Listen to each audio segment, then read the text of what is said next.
जय जय राधा वल्लभ श्री हरिवंश श्री वृंदावन श्रीवन चंद। जय जय राधा वल्लभ श्री हरिवंश जय जय श्री वृंदावन श्रीवन चंद। जय जय राधा वल्लभ जय जय श्री वृंदावन श्रीवन चंद। जय जय राधा वल्लभ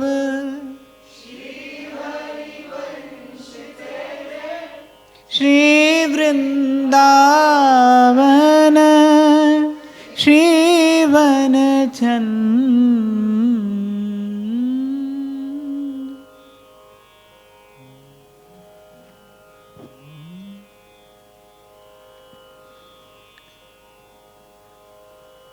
सतगुरु मिला तो सब मिला, नहीं तो मिला न कोई। मात पिता सुत बांधवा, ये तो घर घर हो।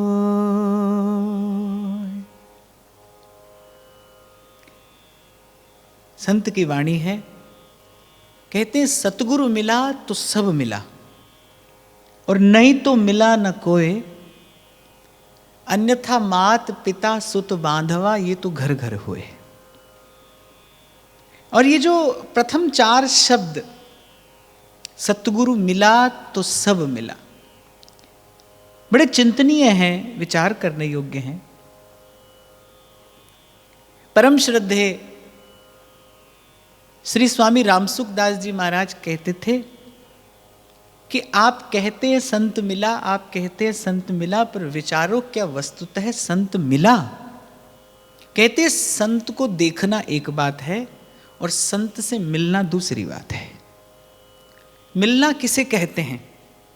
इसे कहते हैं मिलना, ये मिलना है। तो संत कह रहे हैं सतगुरु मिला तो सब मिला। मिलना अर्थात जब गुरु के मन में, गुरु की इच्छा में, गुरु की आज्ञा में अपने मन को, अपने चित्त को, अपनी वृत्ति को मिला दिया जाए, तब कहना चाहिए कि गुरु मिला। पूर्व भी हमने कई बार चर्चा की, संत का मिल जाना एक बात है और सत्संग हो जाना दूसरी बात है, संत का संग हो जाना दूसरी बात है। तो बात भी बड़ी उचित है। चार शब्दों में संत मानो सब कुछ कह रहा है सतगुरु मिला तो सब मिला। पर मिला तो कैसा मिला? ऐसा मिला, इसी को मिलना कहते हैं। प्राय करके आप और मैं संत के देखने को ही संत का मिलना कहते हैं। संत को देखा, मैंने कहा कि संत मिला। गुरु को देखा तो बोले कहा गुरु मिला। पर कबीर जी कहते हैं सतगुरु मिला तो सब मिला, और नहीं तो मिला न कोई। और मात पिता सुत बांधवा, ये तो घर घर होए।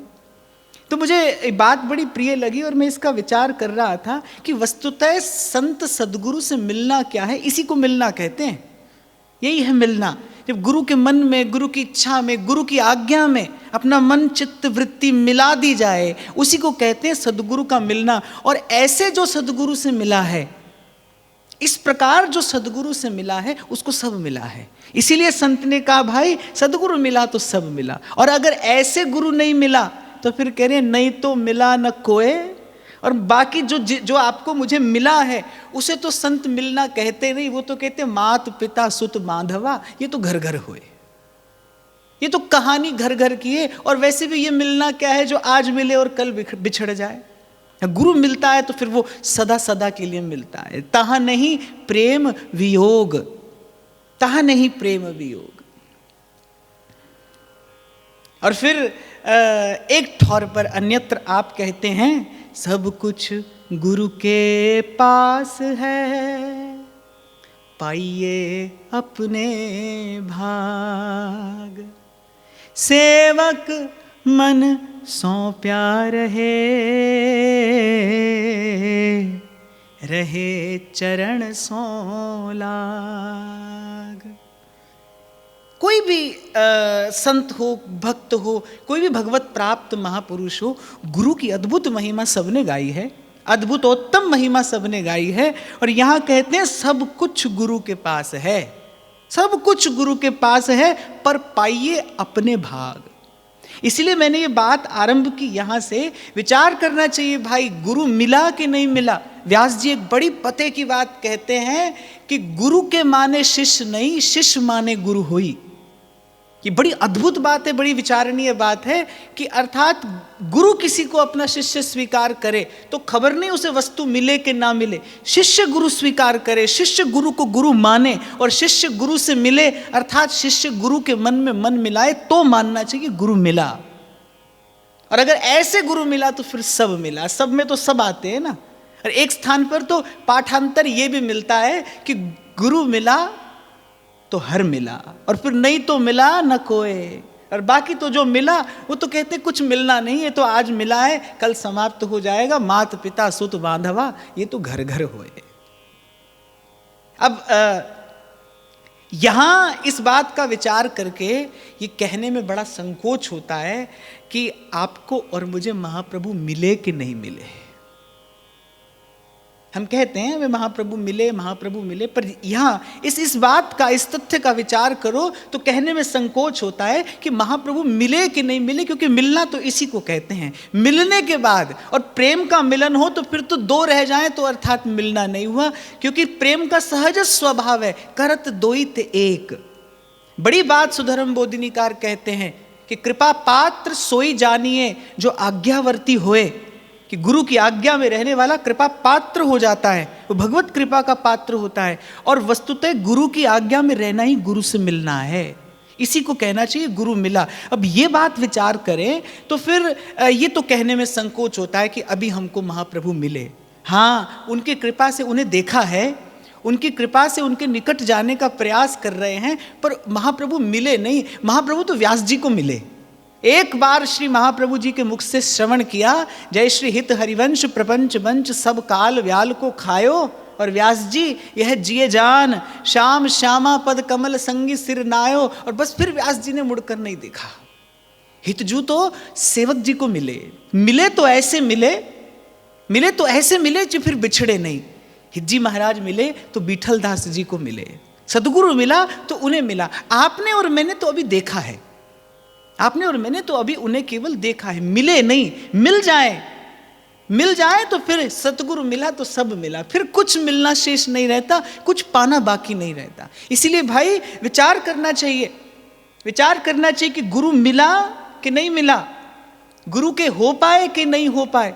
अरे एक स्थान पर तो कबीर जी बड़ी चोट की बात कहते हैं सतगुरु शब्द उल्लंघ के,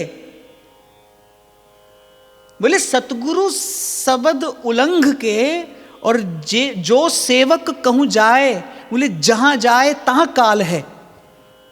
कह कबीर समझाए, कबीर कह रहे भाई इस बात का विचार करना कि गुरु के शब्द का उल्लंघन करके सेवक अगर कहीं जाए तो बोले जहां जाए तहां काल है। वो पाताल से लेकर 14 भुवन तक कहीं जाए उसकी मृत्यु अर्थात उसका पतन निश्चित है। और कबीर जी कहते हैं मैं विचार कर कह रहा हूं ये बात, कहे कबीर समझाए। और फिर एक स्थान पर कहते हैं सेवक फल मांगे नहीं और सेव करे दिन रात, फल मांगे नहीं और सेव करे दिन रात। कह रहे कहे कबीर ता दास पे काल करे नहीं घात। तेरे सेवक को भव किछ नाही जमुना आवे नेरे। तो हितजू तो मिले, व्यास जी को मिले, सतगुरु मिला तो व्यास जी को मिला, हितजू मिले तो सेवक जी महाराज को मिले, हितजू मिले तो श्री बीठल दास जी को मिले। हितोत्सव का ये समय है, ये परम पावन, ये मंगलमयी बेला है। और आपके मेरे लिए तो भाई ये उत्सव नहीं है, ये महा महोत्सव है। ये सब उत्सवों का उत्सव है। आप हैं तो सब है, हमारे लिए तो ये चरण है, तो ये सब मंगल है, ये रस रीति है, ये वृंदावन धाम है, इसके वास का सुख है, आनंद है, जो कुछ है वो सब श्री महाप्रभु जी के श्री चरणों से है। तो आपके मेरे लिए तो भाई ये उत्सव मात्र नहीं है, ये महा महोत्सव है। लेकिन जब कभी हितोत्सव आता है, जब कभी अवसर आता है, तो विचार करता है मन कि श्री महाप्रभु जी के विषय में कुछ कहा जाए। लेकिन मैं केवल अपना एक छोटा सा अनुभव निवेदन कर रहा हूँ। किसी के भी विषय में कुछ कहना संभव हो पाता है, लेकिन जब श्री महाप्रभु जी का विचार होता है तो कुछ और कहना संभव नहीं होता। केवल एक ही पंक्ति पुनः पुनः गाने का, गुनगुनाने का मन करता है। जिन्होंने हमें प्यार करना सिखाया, उन्हीं व्यास नंदन की जय बोलते हैं। महारंक को प्रेम सा धन लुटाया, उन्हीं व्यास नंदन की जय बोलते हैं। आपके अवतरण के मूल में क्या है? पर उपकार देह धरणम। केवल अस्मदादि जीवों पर उपकार करने के लिए, अनुग्रह करने के लिए आपके इस दिव्य वपु का इस लोक में प्राकट्य हुआ। देखो भाई, इस रस का प्रकट होना वस्तुतः अनहोनी है। संत कहते हैं अनहोनी होनी नहीं, अनहोनी अर्थात जो कभी हो नहीं सकता। तो ये जो रस प्रकट हुआ, ये जो नित्य निकुंज का रस वैभव वंशी ने आकर इस लोक में प्रकट किया, ये वस्तुतः अनहोनी घटना है। इसीलिए रसिकों ने गाया, भैया हो अद्भुत मंगल आज।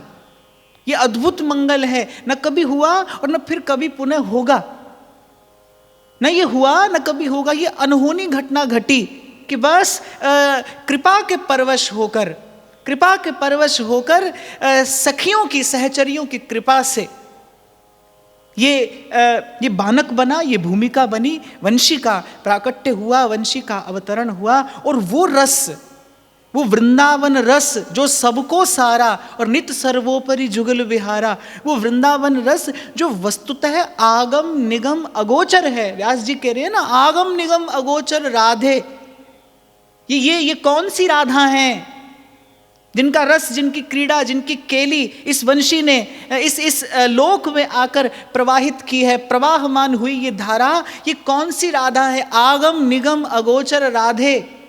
राधा और कृष्ण की लीलाओं का वर्णन तो पुराणों में भी मिलता है, पर अगर पुराणों में वर्णित ये लीला होती तो महाप्रभु बार बार नहीं कहते अलक्षम राधाख्यम निखिल निगमैरप्यतितराम, शेष महेश दिनेश न जाने अज अजहू पछुताए, और सो रस रमा तनक नहीं पायो यद्यपि पलोटत पाए।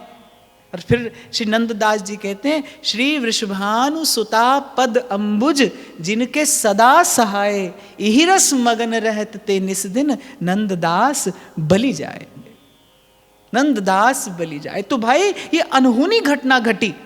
ये होना नहीं था पर हो गया, ये होना नहीं था पर हो गया। और किस लिए हुआ? केवल अस्मदादि जीवों पर अनुग्रह करने के लिए। महाप्रभु के अवतरण का और कोई कारण नहीं है। महाप्रभु के अवतरण का केवल एक कारण है, प्रगट प्रेम को रूप धरी श्री हरिवंश उदार, श्री वृंदावन रस कहन को प्रकट धरो अवतार। और वो कौन सा वृंदावन रस? जो आगम निगम से अगोचर है, अर्थात वेद पुराण जिसका अता पता नहीं जानते, जो उपनिषदों के हृदय में भी बड़े रहस्यपूर्ण विधि से विद्यमान है, ये वो वृंदावन रस प्रकट हुआ। तो जैसा आरंभ में मैंने कहा, वैसे तो साधुनाम दर्शनम पुण्यम, संत को देखना भी बड़े भाग्य की बात है। संत का दर्शन भी बड़े बड़े पुण्य से मिलता है। पुण्य पुंज बिन मिल ही न संता। पर फिर वही बात आएगी, भगवान कह रहे पुण्य पुंज बिन मिल ही न संता। भगवान ने ये नहीं कहा पुण्य पुंज बिन देखी ही न संता, भगवान कह रहे मिले ही न संता। तो देखने में और मिलने में बड़ा भेद है भाई। गुरु को देखा ही है दूर से, या कभी भाव से गुरु के निकट भी गए हो, या गुरु से मिले हो। हाँ, एक बात निश्चित है, गुरु से मिलने वाले को सब मिल जाता है। गुरु को देखने वाले को मिले न मिले। नहीं तो व्यास जी नहीं कहते भाई गुरु के माने शिष्य नहीं, शिष्य माने गुरु हो। बहुत बार गुरु अपने मन से कहता है भाई ये हमारा शिष्य है, हमारा शिष्य है, पर उसकी कोई उन्नति नहीं होती, उसकी कोई उन्नति नहीं होती, वो वस्तु की ओर आगे बढ़ ही नहीं पाता। कारण क्या है? क्योंकि गुरु के माने शिष्य नहीं, शिष्य माने गुरु होई। जैसे उस दिन मैंने आपसे निवेदन किया ना, श्रोता और वक्ता में वक्ता की भूमिका उतनी महत्वपूर्ण नहीं है जितनी श्रोता की भूमिका है। बड़ी गहन गंभीर भूमिका है श्रोता की। और संत तो कहते हैं सोहरा होना सरल है, दोहरा होना दास। गुरु होना सरल है, शिष्य होना कठिन है। तो मैं विचार कर रहा था भाई महाप्रभु के विषय में क्या कहा जाए, क्या कहा जा सकता है। शेष महेश दिनेश न जाने अज अजहू पछुताए। और सेवक जी महाराज तो पहले ही समर्पण कर देते हैं ये कहकर कि जस बरनत हारे सरस्वती, जस वर्णत हारे सरस्वती। ये बात प्रेम की है भाई, जिह्वा से इसका वर्णन किया नहीं जा सकता, अनेक प्रयास करने पर भी नहीं किया जा सकता। विचारणीय है, श्री चाचा जी के 4.25 लाख पद मिलते हैं। ऐसी अद्भुत अद्भुत लीला चाचा जी ने गाई है कि आश्चर्य में डाल देने वाली उनकी लेखनी है। लेकिन इतना वाणी का विस्तार होने पर भी हितजी महाराज का कोई चरित्र बड़े विस्तार से चाचा जी ने नहीं कहा। उसका कारण है आज तक अद्यावधि संप्रदाय के साहित्य में भी ये चरित्र बड़ा विस्तृत नहीं मिलता। क्योंकि क्या है, ये तो प्रतिक्षण वर्धमान रहने वाला प्रेम है। प्रेम का तो एक ही चरित्र होता है भाई, जो आपको मौन करा दे,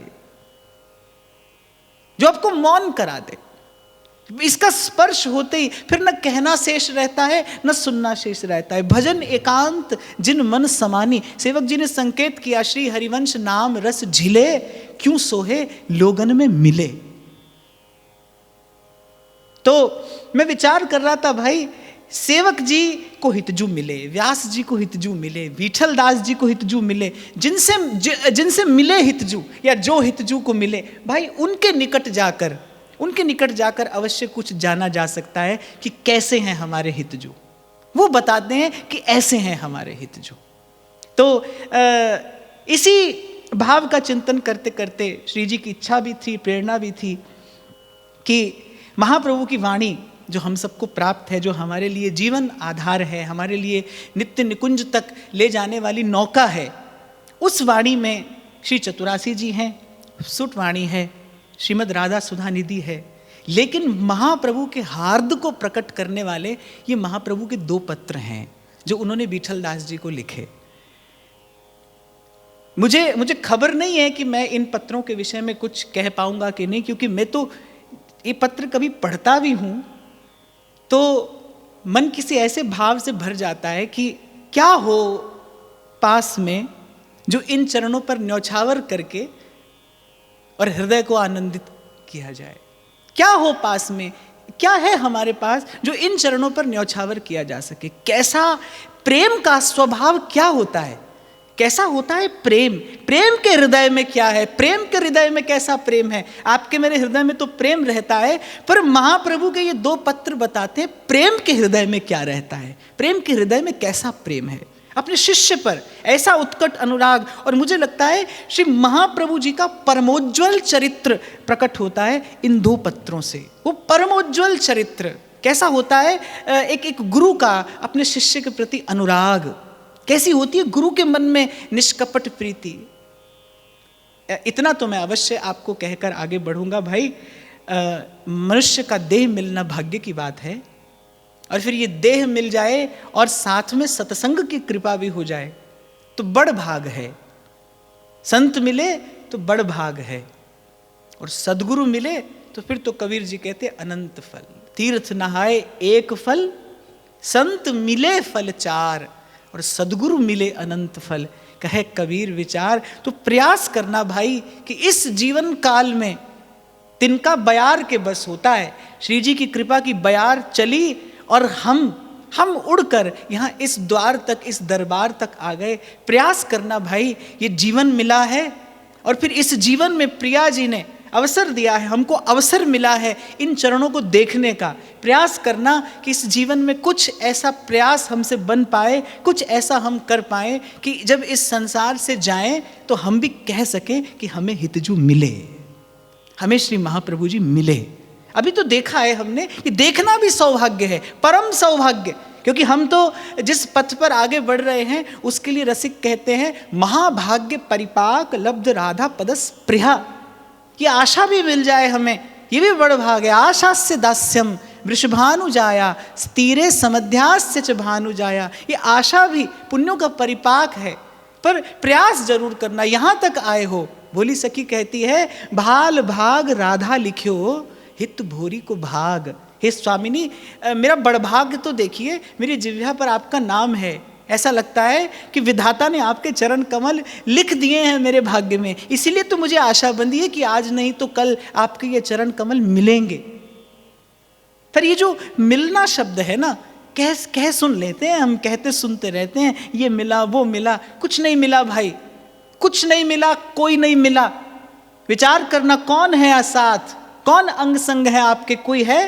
कोई नहीं, न कोई रह सकता है। कुछ नहीं मिला, कोई नहीं मिला। सतगुरु मिला तो सब मिला, नहीं तो मिला न कोई। और चेताते रहना अपने मन को, मात पिता सुत बांधवा ये तो घर घर हो। सतगुरु मिला तो सब मिला। तो प्रार्थना भी करना, पुरुषार्थ भी करना और प्रतीक्षा भी करना कि आप और मैं भी जीवन में ये उत्सव मना सके, ये मिलन का उत्सव हम भी कभी कह सकें, हम भी कभी कह सकें कि हमको महाप्रभु मिले। व्यास जी को मिले महाप्रभु एक ही बार में, एक ही बार में वो जो ग्रंथि थी वो छूट गई। इसीलिए सेवक जी ने कहा, सेवक जी को मिले तो सेवक जी कहते हैं कमल कर जिन अभय दीने कर्म बंधन सब कटे। देखो, सदगुरु के मिलने के बाद, सदगुरु के मिलने के बाद भी यदि जीव को जननी के गर्भ में आना पड़े तो अर्थात मिलने में चूक हो गई। गुरु के मिलने के बाद आवागमन के फेर में जीव नहीं पड़ सकता, वो इस भव के फेर में नहीं पड़ेगा। आवागमन के द्वंद्व से गुरु मुक्त कराता है भाई। यही सदगुरु के मिलने का प्रसाद है, यही सदगुरु के मिलने का प्रसाद है। तो ये दो पत्र जो श्री महाप्रभु ने विठलदास जी को लिखे, मेरे मन में इच्छा हुई कि इन्हीं पत्रों में महाप्रभु का प्रेम एक अक्षर अक्षर में छलक रहा है। सबसे पहली बात तो जब मैं ये पत्र पढ़ता हूँ तो मुझे एक संत का सुनाया एक संस्मरण याद आता है। संत सुनाते थे कि बंगाल की बात है, एक व्यक्ति थे, वो भगवत गीता ऐसे अपने छाती से चिपटाए और रो रहे थे। गीता की ओर देखते और रोते, फिर देखते और फिर रोते। तो किसी सज्जन व्यक्ति ने कहा कि भाई ये तो बड़े अनुरागी महापुरुष जान पड़ते हैं, और फिर गीता तो वस्तुतः ज्ञान की चर्चा है, उसमें ऐसा क्या है कि ये इतने भाव विव्वल भाव विभोर हो रहे हैं, अश्रु छलक रहे हैं, रोम रोम पुलकित हो रहा है। उनके निकट गए, जब देखा तो गीता उल्टी थी, पोथी उल्टी थी। तो उन्होंने कहा कि प्रभु ये पुस्तक तो आपने उल्टी पकड़ी है, क्या पढ़ रहे हैं आप? तो वो महात्मा कहने लगे पढ़ना तो हम नहीं जानते। बोले आप पढ़ना नहीं जानते? आप हाथ में गीता लिए हैं, गीता उल्टी लिए हैं, तो समझ में तो आता है कि आप पढ़ना नहीं जानते होंगे, पर मैं जानना चाहता हूं कि फिर इस प्रकार ये प्रेम से विभोर होने का कारण क्या है? तो संत कहने लगे मैं तो केवल इतना जानता हूं कि ये श्री कृष्ण के मुख से निस्सृत शब्द हैं, ये मेरे प्राण प्यारे श्याम सुंदर के श्रीमुख की वाणी है, ये श्री कृष्ण का श्रीमुख वाक्य है। मैं तो केवल ये देख देख कर विभोर हो रहा हूं, केवल देख देख कर विभोर होता हूं। तो मैं भी जब ये दो पत्र पढ़ता हूं तो मैंने कहा ना, मनुष्य के हृदय का प्रेम जो है उसकी थाह पाना भी कठिन है। तो ये तो स्वयं प्रेम प्रभु के हृदय का प्रेम है, ये तो हित प्रभु के हृदय का हित है, इसकी थाह तो कोई कैसे पा सकता है। हाँ, लेकिन इतना अवश्य है कि हृदय को हृदय को एक विलक्षण आनंद की अनुभूति अवश्य होती है, ये भाव रखकर कि श्री महाप्रभु के मुख से निसृत शब्द हैं। ये हितजू की बोलन है, ये हितजू की बोलन है। इसके एक एक शब्द में प्रेम का, भाव का, रस का कोई ऐसा अमृत बिंदु है जो वस्तुतः हृदय को आह्लादित करता है, आनंदित करता है। तो मैं तो ये पत्र केवल ये भाव मन में धर के पढ़ता रहता हूँ कि महाप्रभु की बोलन है। हितजू ने कहा है, अपने अपने किसी प्रिय शिष्य से कहा है। और प्रेम जब कुछ कहता है, वैसे प्रेम मौन रहता है, वैसे प्रेम मौन रहता है, लेकिन प्रेम जब कुछ कहता है तो वो परिपूर्ण होता है। प्रेम जब कुछ निवेदन करता है, प्रेम जब कुछ निवेदन करता है तो वो भीतर और बाहर से तृप्त कर देता है। कुछ ऐसे ही ये महाप्रभु के कुछ शब्द हैं। और तो भाई हमारे पास भाव के नाम पर केवल अभाव है, हमारे पास भाव के नाम पर केवल अभाव है। और अभाव से उस परम भाव तक कैसे पहुंचा जा सकता है? ये हिज्जू की कृपा है कि श्री महाप्रभु के शब्द, ये महाप्रभु की वाणी आपके मेरे पास है। इसी का आश्रय आधार लेकर कुछ उनके चरणों के निकट आप और मैं पहुंच सकते हैं। इसका चिंतन हम लोग आरंभ करें। एक बार श्री जी के नाम का उच्चारण कर लेते हैं। श्री राधा, श्री राधा, श्री राधा, श्री राधा, श्री राधा, श्री राधा, श्री राधा, श्री राधा, श्री राधा, श्री राधा, श्री राधा, श्री राधा, श्री राधा, श्री राधा, श्री राधा,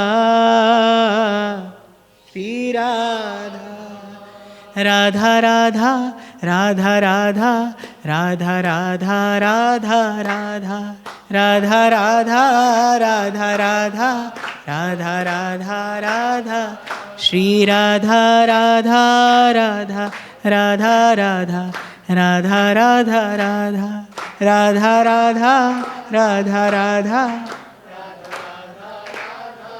श्री राधा राधा, राधा राधा, राधा राधा, राधा राधा, राधा राधा, राधा राधा, राधा राधा, राधा, श्री राधा राधा, राधा राधा, राधा राधा, राधा राधा, राधा राधा, राधा राधा, राधा, श्री राधा राधा, राधा राधा, राधा, राधा राधा, राधा, राधा राधा, राधा राधा, राधा राधा, राधा, श्री राधा राधा, राधा राधा, राधा राधा, राधा राधा, राधा राधा, राधा राधा, राधा राधा, राधा, श्री राधा राधा, राधा राधा, राधा राधा, राधा राधा, राधा राधा, राधा राधा, श्री राधा राधा, राधा राधा, राधा, राधा राधा, राधा, राधा राधा, राधा राधा, राधा, श्री राधा राधा, राधा राधा, राधा, राधा राधा, राधा, राधा राधा, राधा राधा,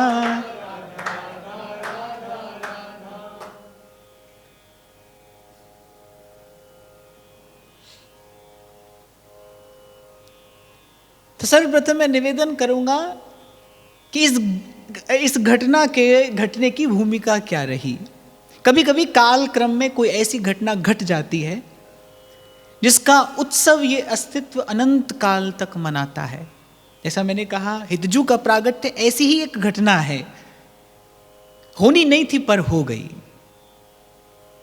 और एक किशोरी कृपा थे जो कछु होए सो होए। श्री स्वामी जी महाराज कहते, काऊ की बस नाई पर तुमरी कृपा ते सब होए बिहारी बिहारिन। जो किसी के वश में नहीं है वो भी प्रियालाल की कृपा से सहज होता है। काऊ की बस नाई तुमरी कृपा ते सब होए बिहारी बिहारिन। श्री ध्रुवदास जी महाराज जब कहते हैं ना अगम निगम की कौन चलावे, बोले अरे तुम वेद पुराण की बात करते हो, जिस नारायण के, जिन श्रीमन नारायण के श्वास है वेद, उन श्रीमन नारायण का मन भी नहीं जाता इस निकुंज देश की ओर। अगम निगम की कौन चलावे, महाविष्णु के मन नहीं आवे।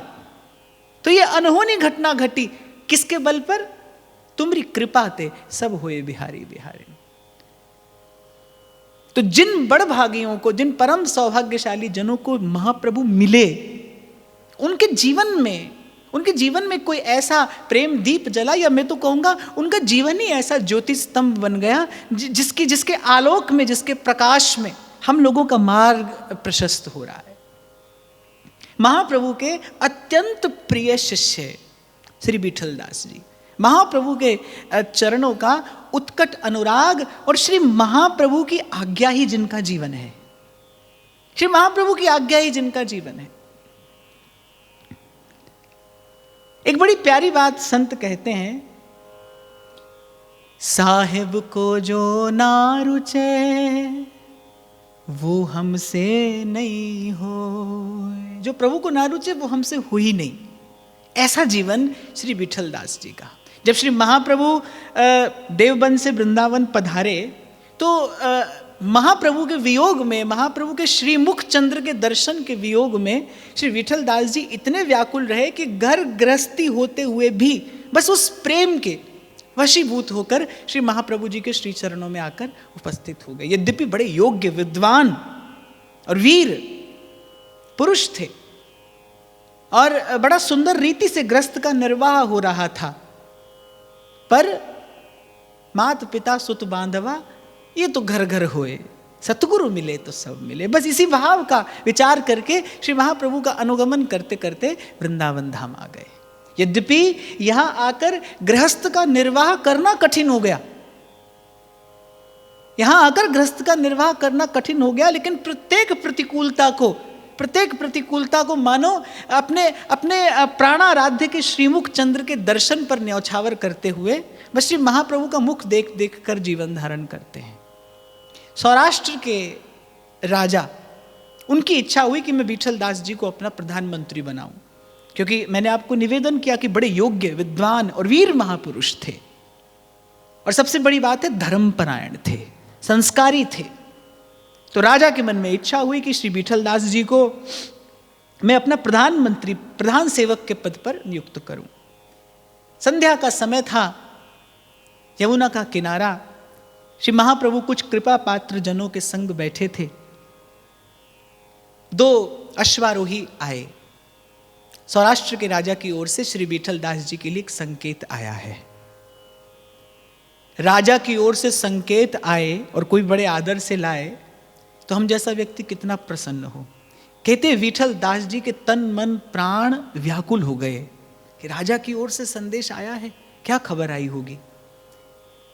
वहीं महाप्रभु बैठे थे, वहीं चरणों में श्री विठलदास जी बैठे हैं, कुछ और कृपा पात्र जन भी बैठे हैं।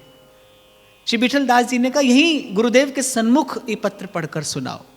पत्र पढ़कर सुनाया। राजा ने आज्ञा दी है कि आप शीघ्र अतिशीघ्र सौराष्ट्र पहुंचे और यहां प्रधान सेवक का कार्य भार संभालें।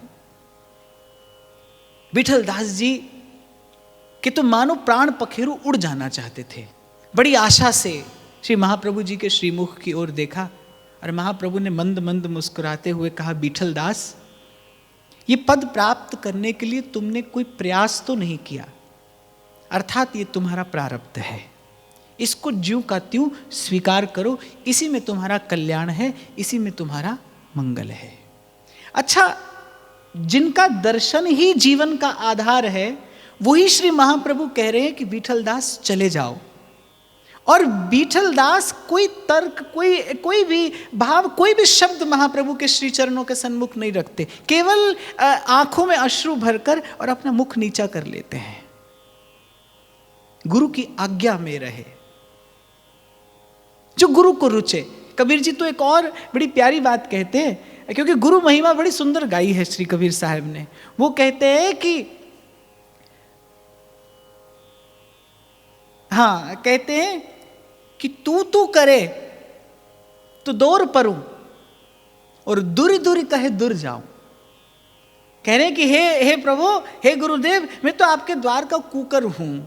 अब आप बुलाएंगे तो आपके निकट आ जाऊंगा, और आप कहेंगे दूरी दूरी करे तो दूर जाऊं, तो बोले आप कहेंगे दूर हो जा तो मैं दूर हो जाऊंगा। आप राजी रहिए, बस आपकी आज्ञा ही हमारा जीवन है। इसीलिए संत कहते हैं भाई, सोहरा होना सरल है, दोहरा होना दास। मैं आपको यहां पर बैठकर आज्ञा दे दूं, बड़ा सरल है, आज्ञा पालन करना कठिन है। गुरु होना सरल है भाई, शिष्य होना कठिन है, बहुत कठिन है। इसीलिए गोस्वामी जी तो निर्णय दे देते हैं, सब ते सेवक धर्म कठोरा। मैंने आरंभ इसी भाव से किया कि मिलना, गुरु से मिलना क्या है? ये है गुरु से मिलना, जब गुरु के मन में मन मिला दिया जाए, फिर अपना ना कोई मन न कोई इच्छा। भोली सखी कहती है ना, अरे जी देकर जी के सुख दुख की चर्चा किस मुख कहिए, बस राजी रहो हंसो ही मुख छवि, नहीं तुम सो कछु चाहिए।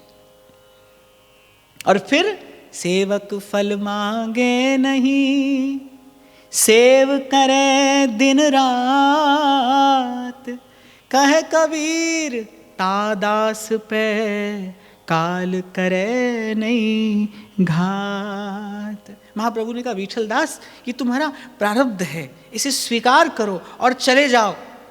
इससे पहले श्री विठल दास जी के प्राण निकल जाते, श्री महाप्रभु ने विठल दास जी के मस्तक पर हाथ रखकर कहा कि विठल दास, तुम जहां जाओगे वृंदावनेश्वरी तुम पर वहीं कृपा वर्षण करेगी। सब कुछ गुरु के पास है, बस पाइए अपने भाग। सब कुछ गुरु के पास है। महाप्रभु ने कहा कि विठल दास चले जाओ, तुम जहां जाओगे वृंदावनेश्वरी तुम पर अपना कृपा रस वर्षण करेंगी। तुम वृंदावन में हो, ये महाप्रभु के श्रीमुख से निसृत अमृतमय शब्द जब विठल दास जी के कान में पड़े कि तुम वृंदावन में हो, जाओ, अब से वृंदावन तुम में निवास करेगा। गुरु से ये वचनामृत रूपी कवच पाकर और श्री विठल दास निकल पड़े। सरल नहीं था भाई, विठल दास जी के लिए सरल नहीं था। आपके मेरे मन में किंचित इन रसिकों की कृपा से प्रेम का वो आभास मात्र कभी कभी होता है। जैसे हमने उस दिन चर्चा की कि भाव आता है और अपने योग्य स्थान न पाकर चला जाता है, पर कभी आता है। इन रसिकों की कृपा से, इस वृंदावन धाम की कृपा से, राधा वल्लभ लाल के अनुग्रह से कभी कभी आपके मेरे हृदय में प्रेम का आभास मात्र होता है। हमें भी अगर आज कोई यहाँ से दूर जाने के लिए कहे तो हृदय को कितना अपार कष्ट, अपार पीड़ा हो। और विठल दास जी जैसा अनुरागी चित्त जिसके सन्मुख महाप्रभु विराजमान है, और महाप्रभु का बड़ा अपार प्रेम श्री विठल दास जी पर, बड़ी कृपा महाप्रभु की। श्री विठल दास जी का उत्कट अनुराग देखकर महाप्रभु भी उन पर यूं ही न्यौछावर हैं। और ऐसे शिष्य को श्री महाप्रभु कह रहे हैं, विठल दास चले जाओ। और जब से भक्तमाल का चिंतन आरंभ हुआ, मैं आपको पुनः पुनः निवेदन कर रहा हूं, भक्त तो भगवान के हाथ का खिलौना होता है, उससे खेलकर ही भगवान लीला का विस्तार करते हैं। इन्हीं भक्तों की कृपा है जो प्रेम के ये अद्भुत अनुपम सिद्धांत इस लोक में प्रतिष्ठित हैं। क्षमा करना भाई, वेद पुराण इन सिद्धांतों का स्पर्श नहीं कर सकते। वो तो श्री कृष्ण को भी नेति नेति कहकर और मौन हो जाते हैं। वेद पुराण इन सिद्धांतों का स्पर्श नहीं कर सकते। ये तो इन रसिकों की कृपा है जिनसे प्रेम के ये अद्भुत अनुपम अनिर्वचनीय सिद्धांत इस लोक में प्रतिष्ठित प्रकीर्तित हुए हैं। ये प्रेम दीप प्रज्वलित हुआ है, इन रसिकों की कृपा है। चले जाओ, तुम जहां जाओगे श्री जी तुम पर कृपा रखेंगी। तुम वृंदावन में हो, अब से वृंदावन तुम में रहेगा। गुरु का ये आशीर्वाद, गुरु का ये वचन पाकर चल दिए विठल दास, लेकिन मन में बड़ा अपार कष्ट। और यहां मैं निवेदन करना चाहूंगा कि कष्ट केवल विठल दास जी के हृदय में नहीं था, महाप्रभु के हृदय में विठल दास जी के जाने की कहीं अधिक पीड़ा। लेकिन इस लोक में सिद्धांत की प्रतिष्ठा करनी है। इस घटना के मूल में जो सबसे महत्वपूर्ण बिंदु है वो ये है कि शायद महाप्रभु इस लोक में इस सिद्धांत की प्रतिष्ठा करना चाहते थे कि वृंदावन सत्य, नित्य और शाश्वत वस्तु है। बड़ी बात है निश्चल होकर वृंदावन का आश्रय ले लेना। वृंदानि सर्व महताम अपहाय दूराद। निश्चल मन से, अनन्य भाव से इस वृंदा अटवी का आश्रय ले लेना। ये सत्य नित्य आनंदमय धाम है। अपनी इच्छा से कहीं भी स्वयं को प्रकट कर सकता है और दुरा भी सकता है। वृंदावन की कृपा ना हो तो वृंदावन में भी वृंदावन की अनुभूति ना हो। अगर धाम की कृपा ना हो तो वृंदावन में भी वृंदावन की कृपा ना हो, वृंदावन की अनुभूति ना हो। और वृंदावन धाम की कृपा हो, वृंदावनेश्वरी का अनुग्रह हो, रसिक जनों की कृपा हो, तो विठल दास जी के जीवन में क्या हुआ सब जानते हैं। और फिर शायद विठल दास जी के हृदय के उस अद्भुत अनुराग को, उस अनन्यतम भक्ति को श्री महाप्रभु को इस लोक में प्रकट करना था। पूर्व भी मैंने आपको निवेदन किया था, घसा जाता है ना जब बड़े कठोर से पाषाण खंड पर चंदन की लकड़ी को, तो उसकी और सुवास प्रकट होती है। उसकी सुचिक्कणता, उसकी सुवास, उसकी सुकोमलता, वो अंगराग बन जाता है। वो प्रभु के श्रीअंग का श्रृंगार बन जाता है। चंदन प्रभु को शीतलता प्रदान करता है। ऐसे ही भक्त का जो सुयश है वो प्रभु को प्रसन्नता प्रदान करता है। जैसे अपने पुत्र की सफलता देखकर पिता को प्रसन्नता होती है, माता पिता कैसे हर्षित होते हैं अपने पुत्र की सफलता देखकर, ऐसे ही शिष्य का सुयश देखकर गुरु को प्रसन्नता होती है। देखो भाई, गुरु तो वस्तुतः वही है जो अपने से 2 पग आगे निकलता शिष्य को देखे और उसके आनंद की सीमा ना रहे। और फिर ये तो ऐसा प्रेम देश है भाई, खाए कोई और तृप्त होए कोई और। भेज दिया। विठल दास जी ने कहा कि कृपानाथ, आपकी आज्ञा ही मेरी आराधना है, आपकी आज्ञा ही मेरी सेवा है। और गोस्वामी जी कहते हैं, आज्ञा सम न सुसाहेब सेवा। गुरु की आज्ञा पालन करना ही सेवा है। वो कैसी हो ये नहीं, इस पर विचार नहीं करना चाहिए। देखो एक बात और हृदय में धारण करने योग्य है, मंदिर की नाली साफ करो तो भी सेवा है, श्री ठाकुर जी को मुकुट पहनाओ सो भी सेवा है। सेवा छोटी या बड़ी नहीं होती, सेवा सेवा है। जैसे भगवान के प्रसाद में, भगवत प्रसाद में वस्तु बुद्धि करना अपराध है, ऐसे सेवा में ये विचार करना महत अपराध है, भगवत अपराध है। सेवा सेवा है भाई, सेवा का कोई रंग रूप आकार नहीं होता, सेवा तो भाव से सेवा है। और आज्ञा सम न सुसाहेब सेवा।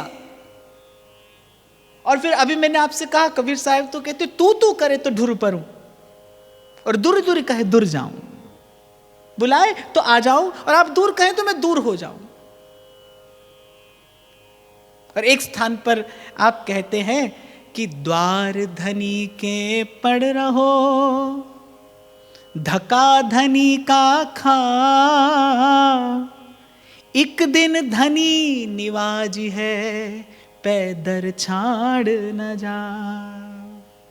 आप कहते हैं कि धनी के द्वार पर पड़ रही है, कभी धक्का भी मिले तो खा लीजिए, यहां तक कहा है। बोले द्वार धनी के पड़ रहो और धक्का धनी का खाओ, एक दिन धनी निवाजी है, पैदर छाड़ न जाओ।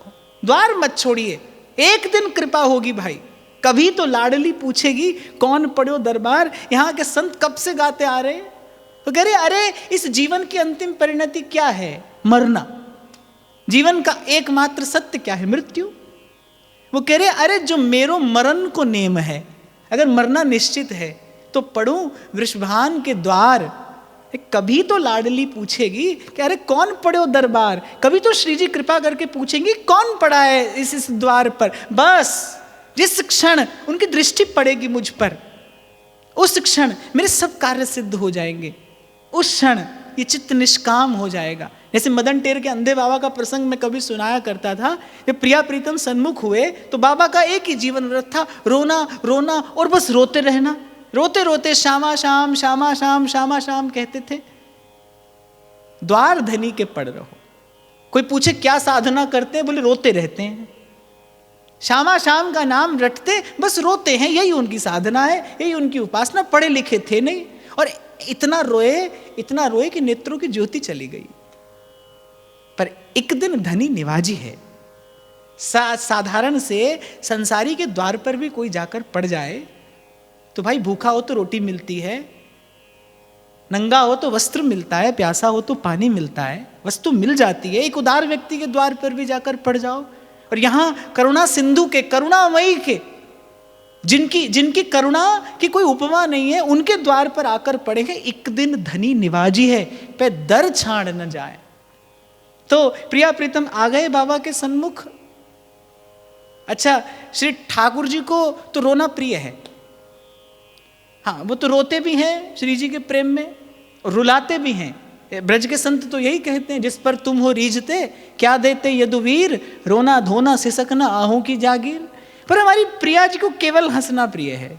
फूल जहां तहां देखिए श्री वृंदावन माई, द्रुम बेली खग सहचरी, बिना फूल को नाए। तो प्रिया जी ने कहा कि प्यारे जी, बाबा रो क्यों रोए, या हंसाओ। अब श्री जी की आज्ञा है, ठाकुर जी गए, कहा बाबा क्यों रो रोए तू। बाबा ने कोई उत्तर नहीं दिया। बाबा ने सोचा कोई ग्वारिया होगा, बाबा ने कोई उत्तर नहीं दिया। अरे बाबा क्यों रो रहे हो, भूख लगी है तो है। बाबा भजन में थे, क्योंकि उनका तो वही भजन है, रोना ही उनका भजन है। तो बाबा ने कहा अरे लाला तू जा। अब ठाकुर जी को तो प्रिया जी की आज्ञा है, बाबा को हंसाना है। बोले बाबा क्यों रो रहे, भूख लगी है तो रोटी ला दूं। अरे लाला वो कछुना चाहिए, तू जा।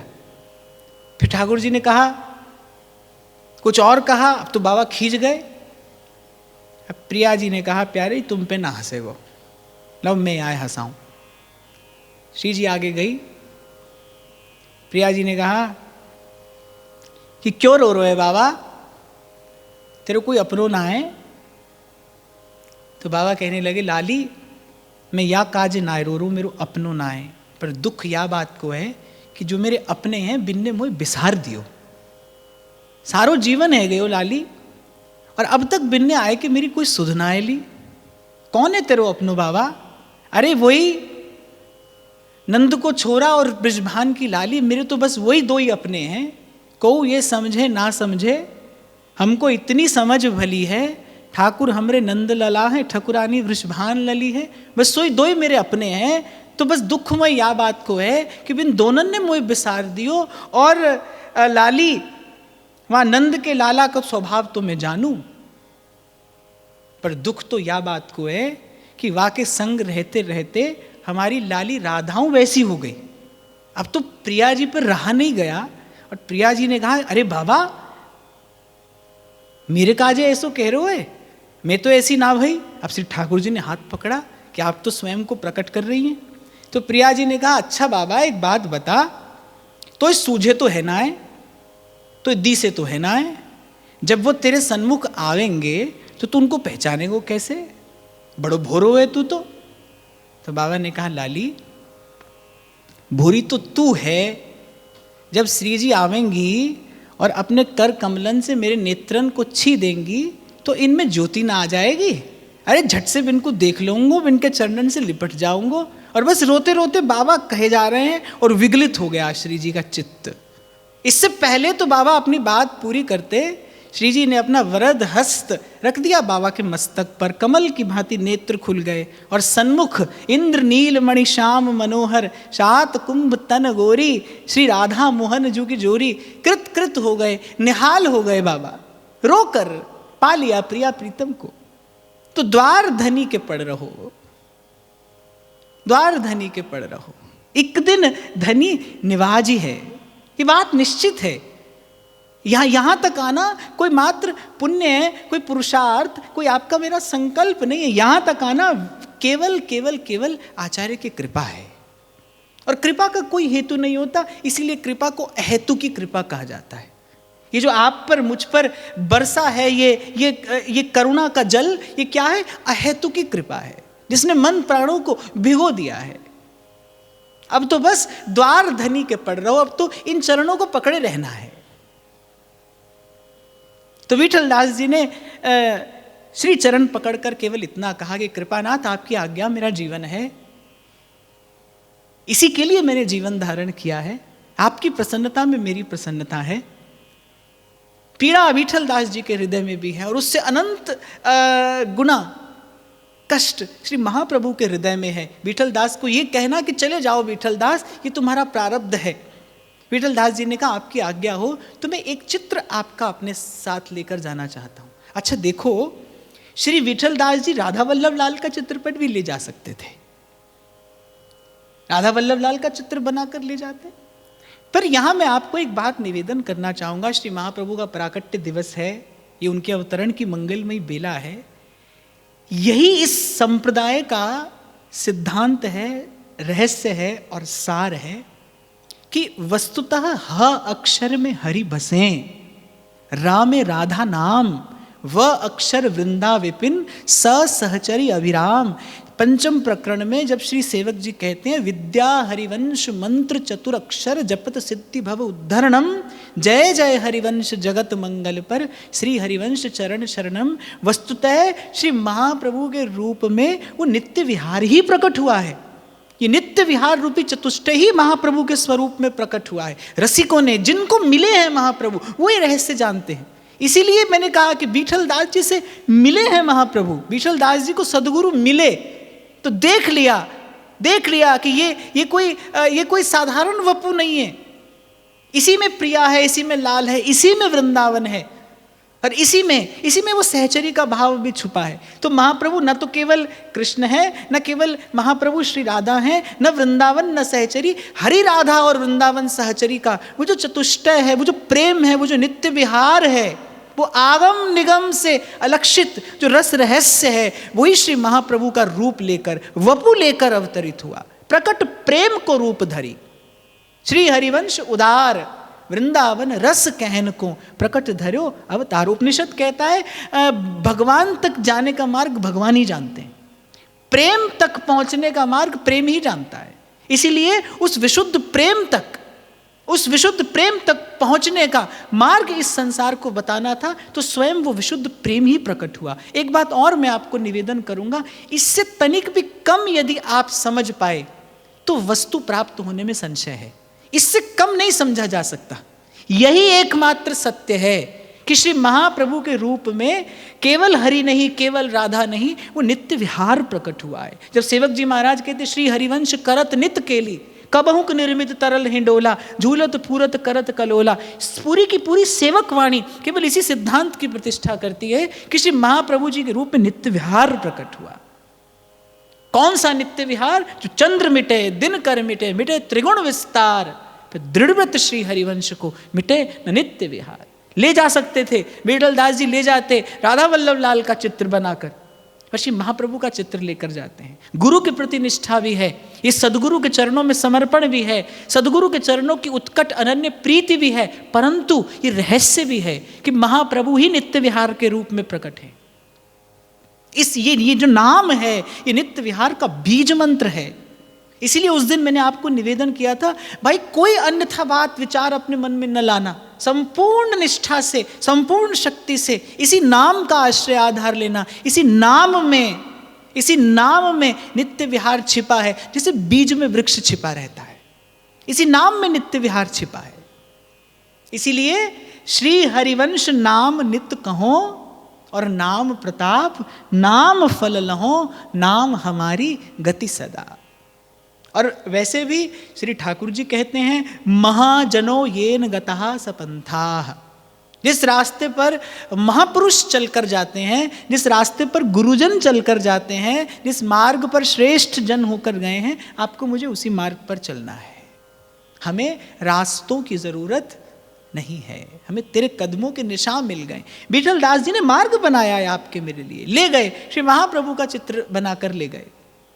अब उसी का दर्शन करते हैं, उसी की सेवा करते हैं, उसी का प्रसाद पाते हैं। और बीठल दास जी के चरित्र से ये प्रकट होता है कि कैसी श्री महाप्रभु के प्रसाद में निष्ठा, कि बीठल दास जी अपना सारा का सारा वेतन केवल इसी भाव की पूर्ति के लिए खर्च करते थे।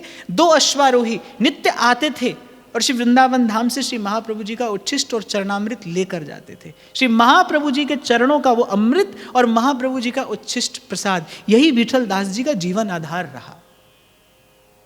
देखो भाई, जितना निकट कोई प्रेम के जाएगा, या फिर मैं कहूँगा जितना कोई प्रेम से मिलेगा, मिलकर एक होगा, वस्तुतः प्रेम की परिणति, प्रेम का परिणाम, प्रेम का प्रसाद क्या है, ये तो प्रेमी होने पर ही खबर पड़ती है। मेरे पास केवल शब्द हैं और शब्दों की अपनी एक सीमा है, कहने सुनने की अपनी एक सीमा है, तो मैं तो केवल एक बहुत ही अल्प सा, छोटा सा, क्षुद्र सा संकेत मात्र कर पा रहा हूं। पर वस्तुतः तो भाई ये अनिर्वचनीय लीला है, कहने सुनने का विषय है नहीं, पर आपके मेरे पास इसके अतिरिक्त कोई और मार्ग भी नहीं है। तो वहां सौराष्ट्र में नित्य प्रति श्री महाप्रभु जी का प्रसाद पाते हैं। गुरु का दर्शन ही जीवन है, उसका प्रसाद ही जीवन का आधार है। नित्य प्रति आते हैं अश्वारोही, श्री महाप्रभु जी का चरणामृत लेकर जाते हैं, महाप्रभु जी का उच्छिष्ट लेकर जाते हैं, तहां विठलदास पाते हैं। तो जो प्रथम पत्री है वो शायद उसी सौराष्ट्र के प्रवास काल में श्री महाप्रभु ने, पहले विठलदास जी ने महाप्रभु को पत्र लिखा होगा और फिर महाप्रभु ने विठलदास जी को पत्र लिखा होगा। उसके पश्चात जो घटना घटी उसका चिंतन हम आगे करेंगे। पर जो प्रथम पत्र है, श्री महाप्रभु कहते हैं, श्री सकल गुण संपन्न रस रीति बढ़ावन चिरंजीव मेरे प्राणन के प्राण विठलदास जोग्य लिखितम श्री वृंदावन रजोप सेवी श्री हरिवंश जोरी सुमिरन बंचनो।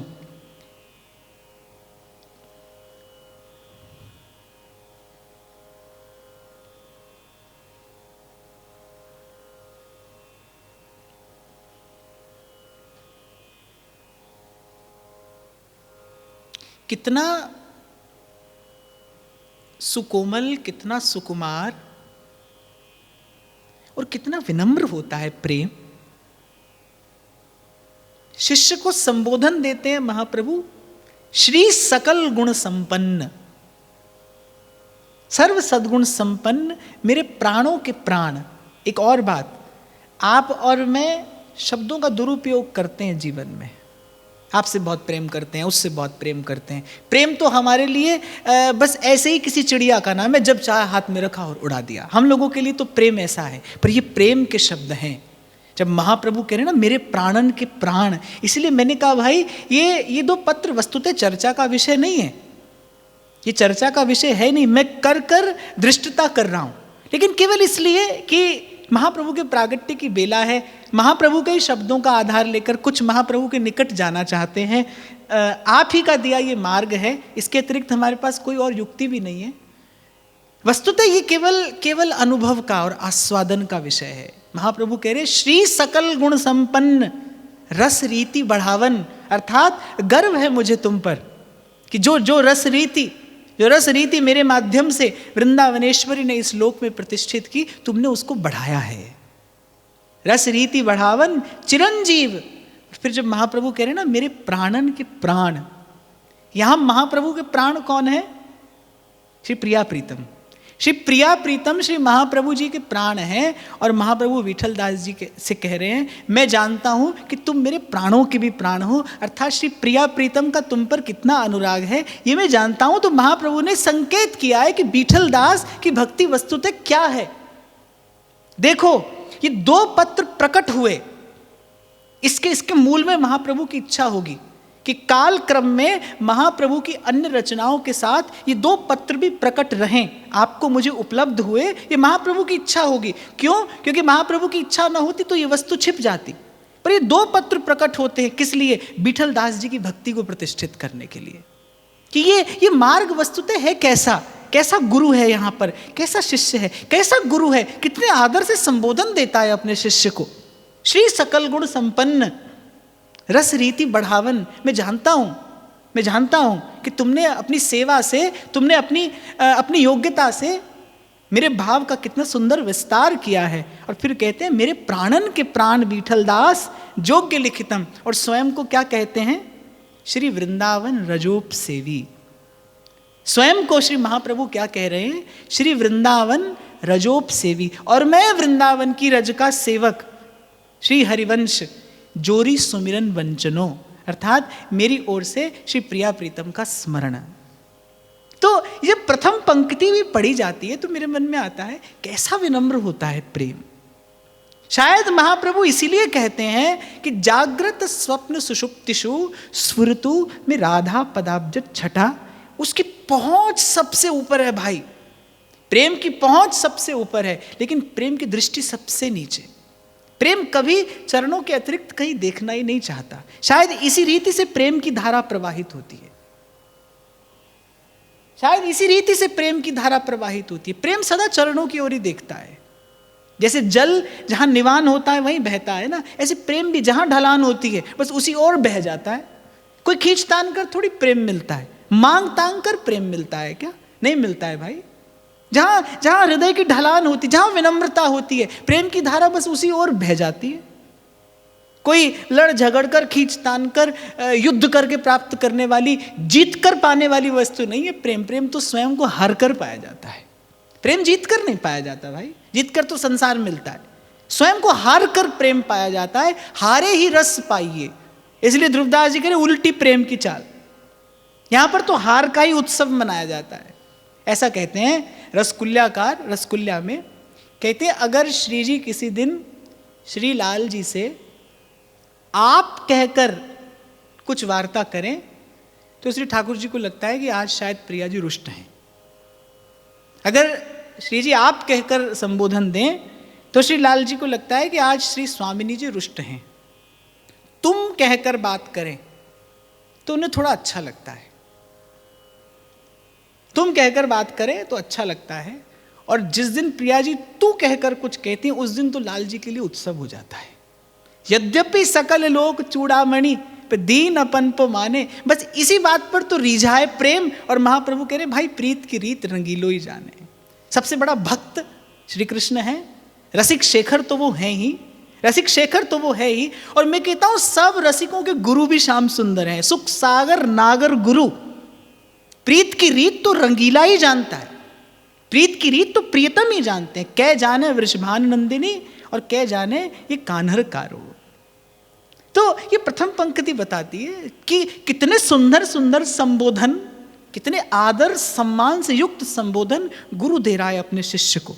इसीलिए मैंने आपको कहा भाई जब गुरु देखता है शिष्य मेरे बताए पथ पर बढ़ रहा है, मुझसे अधिक गति से आगे बढ़ रहा है, मुझसे पहले पहुंच जाएगा, अगर गुरु है तो आप नहीं जानते उसके मन को कैसा उल्लास, कैसा आनंद होता होगा। यहां हम कहते हैं कि हम प्रेम के मार्ग पर चलते हैं, अरे हमसे कोई दो पग आगे निकले तो हमारा मन भर जाता है ईर्ष्या से, राग से, द्वेष से, कलुष से। ये मार्ग ऐसे हृदय के लिए नहीं है भाई। मैं फिर कहूंगा छीन झपट कर, खींच तान कर प्रेम नहीं पाया जाता। ये तो स्वयं को हार कर, स्वयं को मिटा कर पाया जाता है। मिटा अपनी हस्ती को, अगर कुछ मर्तबा चाहे, अगर इस देश में कुछ होना है तो मिटाना पड़ेगा स्वयं को भाई।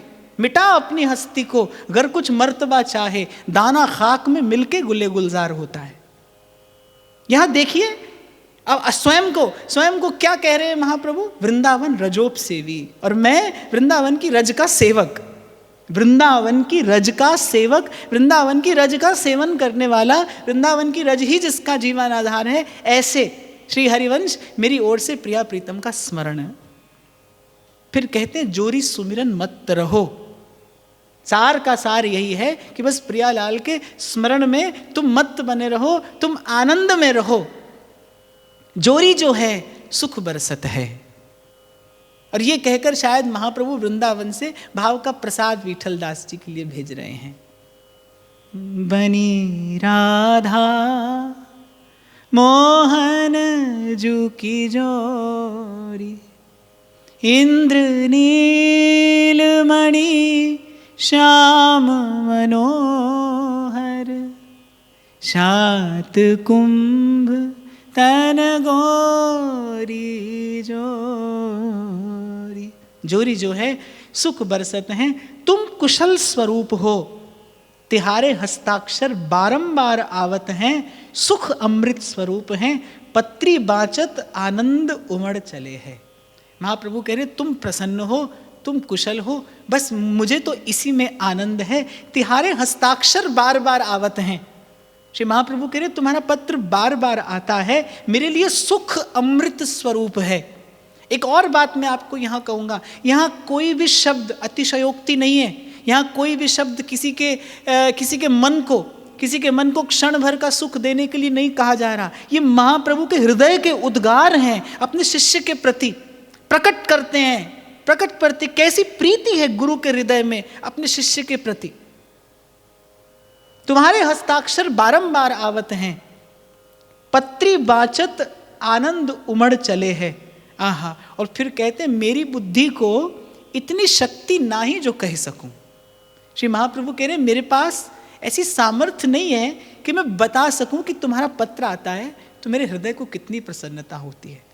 मैं अभी आपसे निवेदन कर रहा था, भाई एक साधारण हृदय के प्रेम की गहनता भी वाणी से प्रकट नहीं की जा सकती।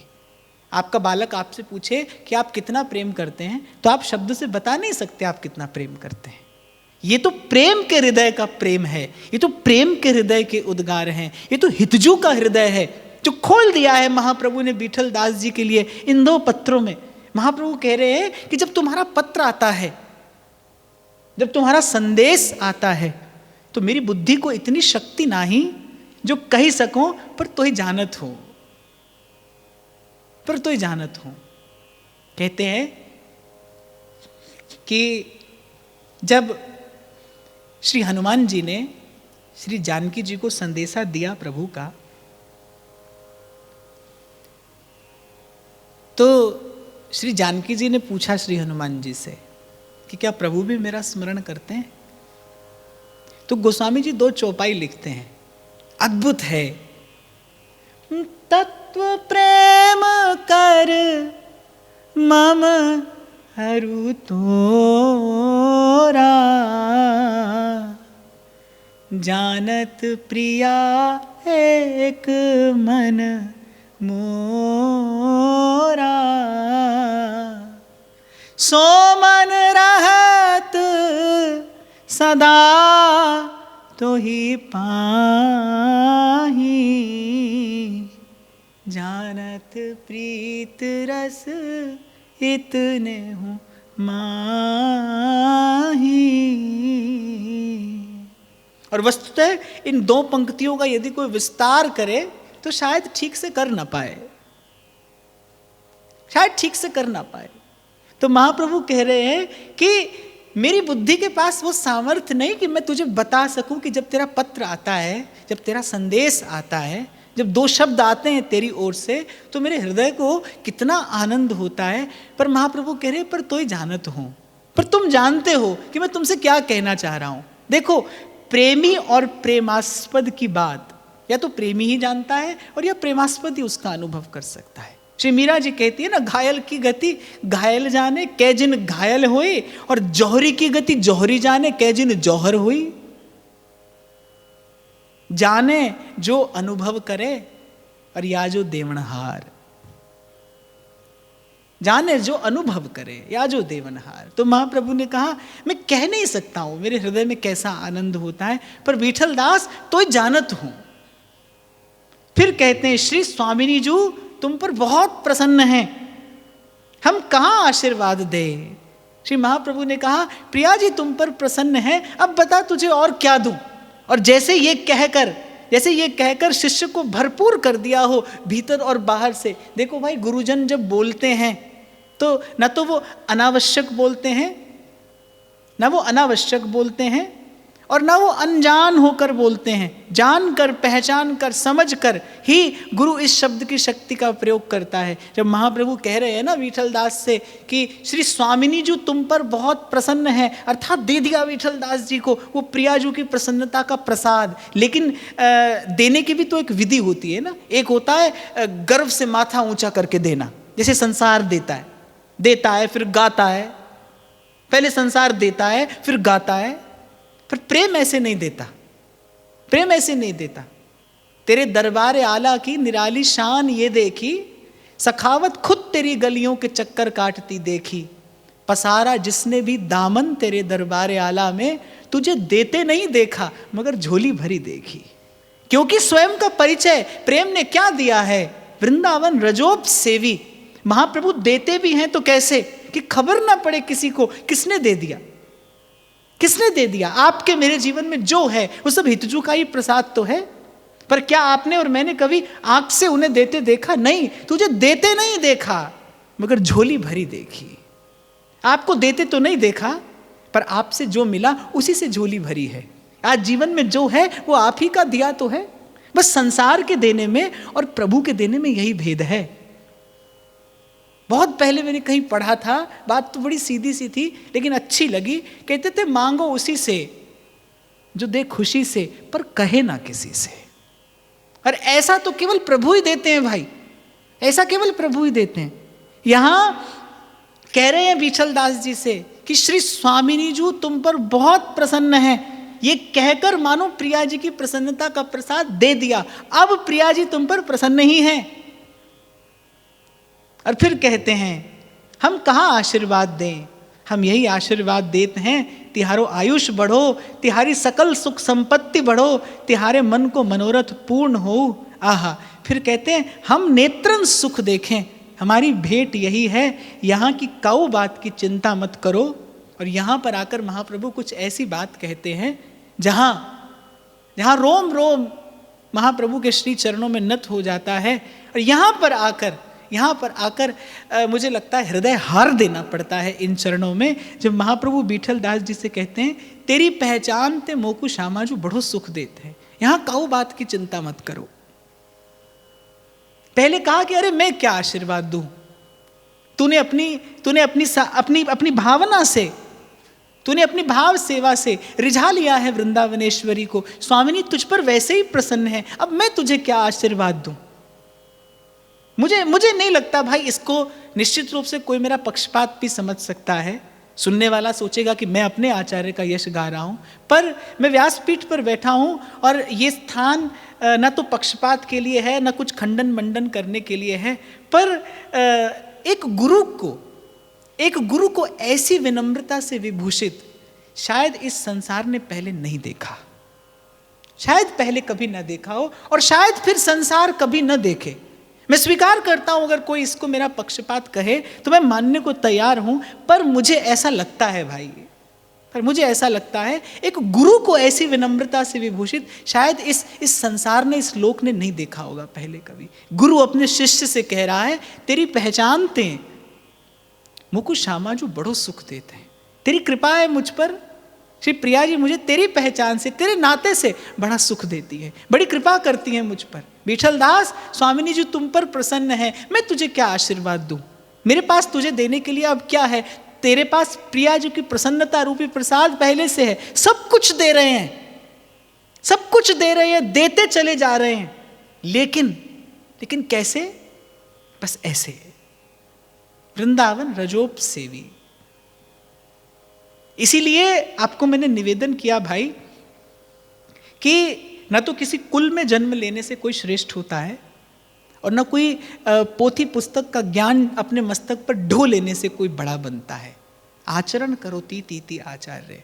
श्री महाप्रभु के जीवन की सबसे बड़ी विलक्षणता और विशेषता यही है कि एक प्रेमी का, एक रसोपासक का कैसा जीवन होना चाहिए, महाप्रभु उपदेश करके नहीं, जी कर बताते हैं। उपदेश करने के नाम पर तो महाप्रभु ने क्या कहा है, महाप्रभु का उपदेश भी कैसा है कि ताते भैया मेरी सौ कृष्ण गुण संचू।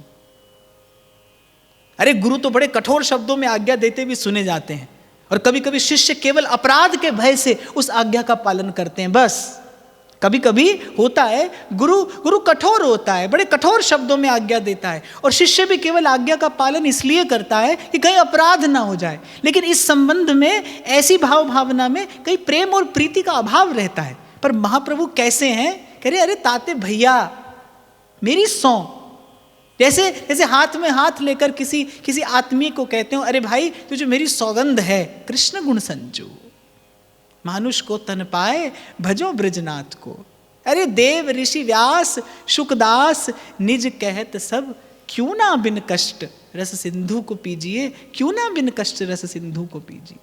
इसीलिए मैंने आपको आरंभ में बड़ी विनम्रता पूर्वक निवेदन किया, भाई बड़भाग है हमारा, परम सौभाग्य हमारा कि हमें देखने को मिल गए हैं महाप्रभु।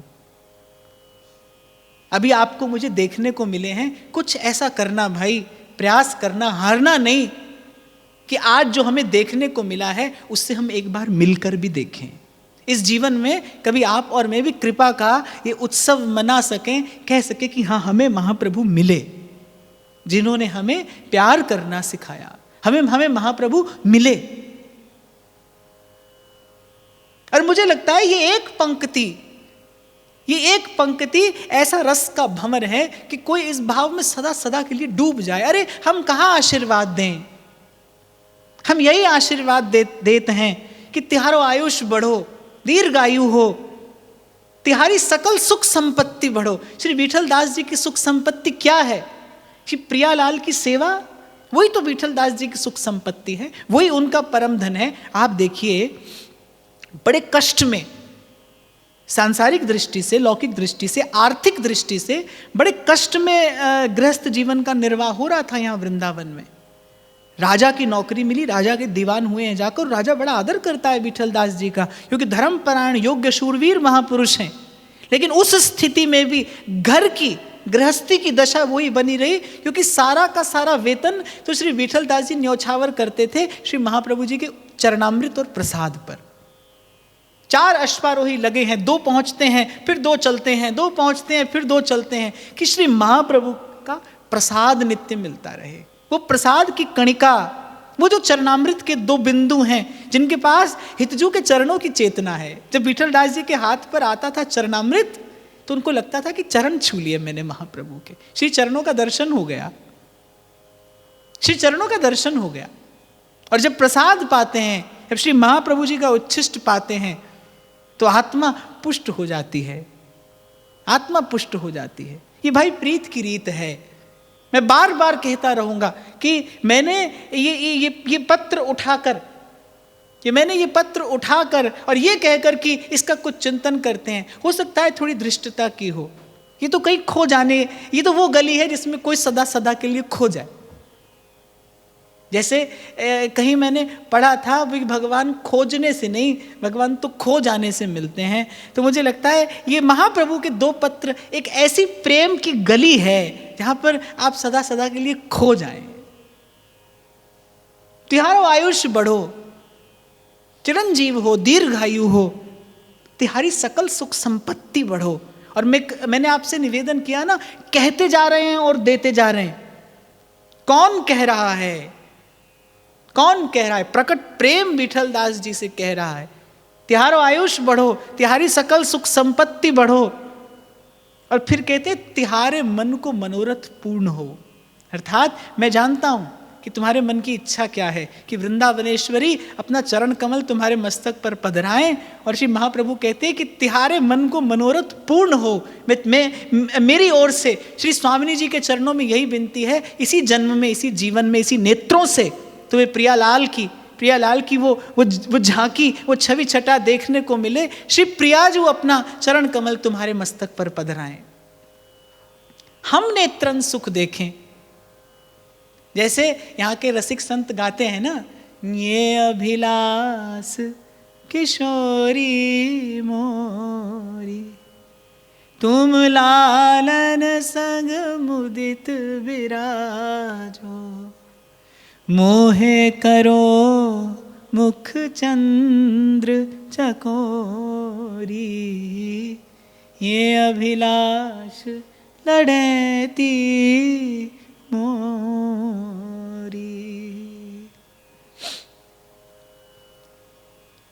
और सिद्धांत का विचार करते हुए, प्रेम सिद्धांत का विचार करते हुए श्री ध्रुवदास जी कहते हैं, खाए कोई और तृप्त होए कोई और। तो महाप्रभु कह रहे, प्रिया जो अपना चरण कमल तेरे मस्तक पर पधराएं, हम नेत्रन सुख देखें। मैं अपने नेत्रों से देखूं कि श्री स्वामिनी जी ने तुझे अपनी सेवा में अंगीकार कर लिया है। हम नेत्रन सुख देखें, मैं नेत्रों से ये सुख देखूं। अब मेरे जीवन की आशा भी यही है, मेरी इच्छा भी यही है कि प्रिया जो तुझे स्वीकार करें, तुझ पर कृपा रस वृष्टि करती हो और मेरा हृदय तुझे देखकर प्रसन्न हो। हमारी भेंट यही है, मेरे जीवन की भी इच्छा और अभिलाषा बस यही है। देखो, इस भक्तमाल जी के चिंतन में कई बार मैंने आपको निवेदन किया कि इस संसार में एक ही संबंध सत्य भी है, एक ही संबंध सफल भी है और एक ही संबंध सार्थक भी है। सतगुरु साना कोई सगा, सोधी सी नई दात, हरिजू सा नहीं कोई ही तू, हरिजन सी नहीं जात। सतगुरु साना कोई सगा, क्योंकि वो जो देता है, जो प्रसाद देता है, वो प्रसाद इस संसार में कोई नहीं दे सकता। सोधी सी नहीं दात, वो अंतःकरण की जो शुद्धि देता है। संबंध तो एक ही है भाई, सफल है, जो सार्थक है, जो सच्चा है। एक ही नाता है भाई जो सच्चा है, और वो गुरु और शिष्य का है। हाँ, पर ये घटना घटनी बड़ी दुर्लभ है। मैं तो सदा ही निवेदन करता हूं कि सद्गुरु समर्थ हो और शिष्य समर्पित हो तो तत्काल भगवत प्रेम स्फुरित होता है। ये घटना तत्क्षण घटती है, पर ये बालक बनता बड़ी कठिनाई से है। गुरु होता है तो शिष्य नहीं मिलता, और शिष्य होता है तो फिर गुरु नहीं मिलता। शिष्य समर्पित हो, सद्गुरु समर्थ हो, फिर तो एक क्षण की भी देर नहीं लगती। तो यहां तो कुछ ऐसी घटना घटी। इसीलिए मैंने आपको आरंभ में निवेदन किया कि कभी कभी काल क्रम में कोई ऐसी घटना घटती है कि जिसका उत्सव ये प्रकृति सदा मनाती रहती है। ये कोई ऐसी घटना घटी, ऐसा समर्पित शिष्य और ऐसा समर्थ सद्गुरु। तिहारी सकल सुख संपत्ति बढ़ो, अर्थात तुम्हारी सेवा की संपत्ति बढ़ती चली जाए। तुम्हारा एक एक क्षण, तुम्हारा एक एक रोम श्री जी की सेवा में निवेदित हो। तिहारे मन को मनोरथ पूर्ण हो। गुरु जानता है कि मेरे शिष्य का मनोरथ क्या है। यहाँ महाप्रभु जी जैसा सद्गुरु कोई संसार के मन के मनोरथ की वार्ता नहीं करेगा। जैसा विठल दास जी का हृदय है, जैसी उनकी हृदय की दिव्यता है, वैसा ही दिव्य उनके मन का मनोरथ भी है। विठल दास जी के मन का मनोरथ क्या है कि श्री प्रिया जी कभी अपना चरण कमल मेरे मस्तक पर पधराएं, तिहारे मन को मनोरथ पूर्ण हो और हम नेत्रन सुख देखें। श्री जी अपना चरण तेरे मस्तक पर रखती हो और मेरे नेत्रों से प्रेमाश्रु ढरते हो। अब मेरी भी यही आशा है, मेरी भी यही एक अभिलाषा है। तो निश्चित रूप से भाई मैं तो यही कहूंगा आपको कि ये जो पत्र है महाप्रभु का, ये वो प्रेम की गली है जिसमें आप और मैं स्वयं को खो दें। और अनुभवी जनों ने कहा है भाई, स्वयं को खो देने से ही वो मिलता है, स्वयं को खो देने से वो मिलता है।